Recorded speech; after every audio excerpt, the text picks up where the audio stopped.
Sandali ko sa... Sa 250 boss. 250. Talubong na lang. So, 260. Tandil na. 250. 260 na lang, sir. So yo, what's up guys? So ngayon, nandito tayo sa Antipolo. May titingnan tayo, no? Vespa. So Vespa na GTS 300. So 300cc na Vespa guys. Brand new price sa around 385,000. Something like that, no? Oh, English, oh. Masama yun, ha? So ito guys, inalok sa akin ng 300,000. Pero check natin, mukhang nakabihis naman kung papasok sa atin. So dito na tayo magtatawaran guys. Since may biyahe rin naman yung van natin dito. Idadamputin pa tayong motor na Rebel 500 tsaka Intarizal. So pinapunta ko muna yung van ko dito. So pinasunod ko yung tao ko. Since gamit natin dito, pwedeng kargahan ng motor. Dito na kami magkikita. Let's go. Boss Jason. Boss Jason. So siya guys yung may-ari nung Vespa na titignan natin. So ito boss, GTS Super Sports lang to. Pagka Super Sports, hindi siya naka-TFT gauge. Unlike sa Super Tech. Plus yung mga modelo naman, yung GTV, keyless na. Plus bilog na ng TFT rin. So may hindi nakakaalam, yung Vespa, wala nang ano yan. Wala nang tuloy-tuloy yan. Ako, madumi. Madumi. Takot-takot na detail to, boss. Detail namin na 2.5 agad. Kasi ito, boss, nagpalit ka ng rear rack, side mirror, signal light. Pati likod ba, boss? Yes po. Kaya lang, may konting chip dito, boss, no? Mga talsik-talsik. Tinanggal ko yung sticker ng subdivision. I mean, ito, okay.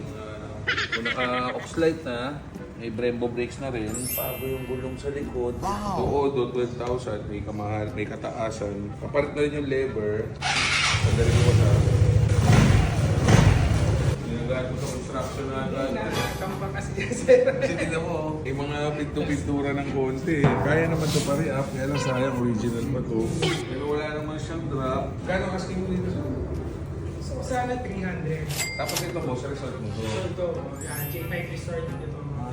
Pinaparin or binibenta? So, private resort. So, nire-rentahan siya per villa. Okay. So, from lahat ng mga occasion, birthday, team building. Isang villa, gano'ng kalaki? Ilang square meter to? Bali, sa isang villa na kami sir, is malaki naman po.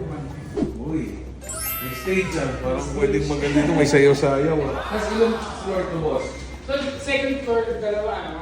Second floor siya, tapos Ilang kwarto? tatlong room sa taas, puro bunk bed siya. Okay. So, ang Kumbaga, sleeping capacity nito siguro mga 35. 35 na tao, pwede. Iba pa yun dito. Iba pa yung sa baba. Oo. Tapos sarili pala yung pool. Yes, kanya-kanya swimming pool sila bawat. Kaya mag-overnight dito po yan. Christmas party, may birthday. Solo. Ito, para siyang townhouse, malaki, na may sariling swimming pool. Yes. So, bawat villa ko, magkakaiba sila ng design. Oo. Para hindi manawa yung tao. Kunyari, nakapunta na sa villa 1. Gusto mo sa iba naman. Villa 2 naman. Oo. Tapos dito may video okay na rin. Kasama na yan. Yes po, lahat. Oo, kumbaga yung mga gustong imbis Airbnb parang gano'n din, no? Pwede rin. Magdala silang pagkain, pwede rin. Tapos usually, nasa magkano ang... So dito ang renta namin dito for 22 hours, weekend is 25,000. 25,000. 22 hours na yun. Oo, so parang isang overnight na yun. Pwede na din. So punta sila ng umaga, kinabukasan pa ng umaga sila uuwi. Complete. Ang maganda dito, ang daming kasya, 35. Kanila makikita, sir, pag ginanap nila to, gusto nila mag-inquire. Sa page na lang po namin sa Facebook, sa J5 Private Resort. Located kami dito sa Barangay Santa Cruz, Tumulong Highway.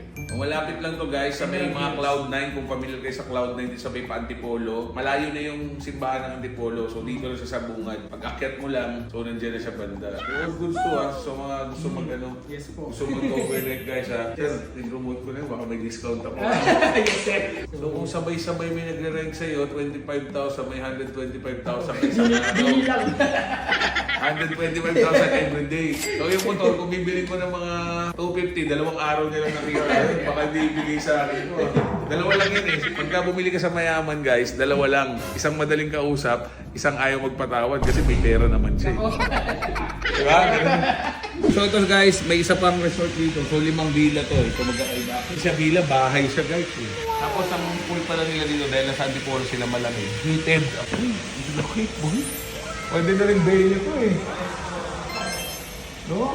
Ito yung lang sleeping capacity nito. Ito, mababa lang sleeping capacity nito kasi dalawang kwarto. So mga 26 sleeping capacity. Pero lalo sila dito. Dami natin pa Ito, mga pang-ilang, hindi senior tayo. lahat fully air conditioned. So pagka naghanap kayo ng mga resort na for sale na gawa na, meron si boss, i-message siya nila sa page mo, no? Yes po, uupuan na lang. Uupuan na lang. Wala kami tatanggalin gamit kahit ano.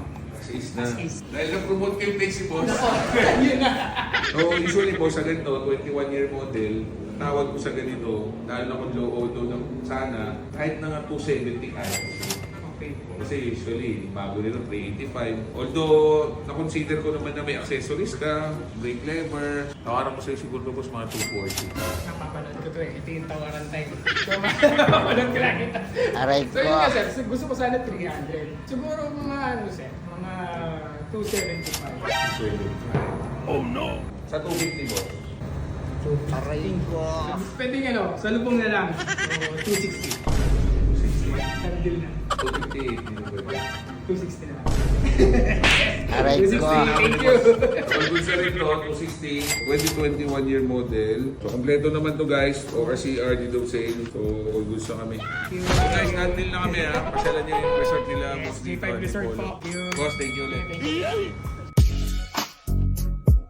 So guys, pag may binibenta po kayo second na big bikes, message nyo ako guys, send nyo sign picture, appraise natin. So tumatanggapin po tayo ng consignment, pwede nyo po dali sa showroom natin. I-waste nyo lang po, Dan Deal by Jetlaw, dyan lang po yan sa may Congressional Avenue, Quezon City. So Jetlaw rider po ito, ride safe and God bless. Let's go! Jetlaw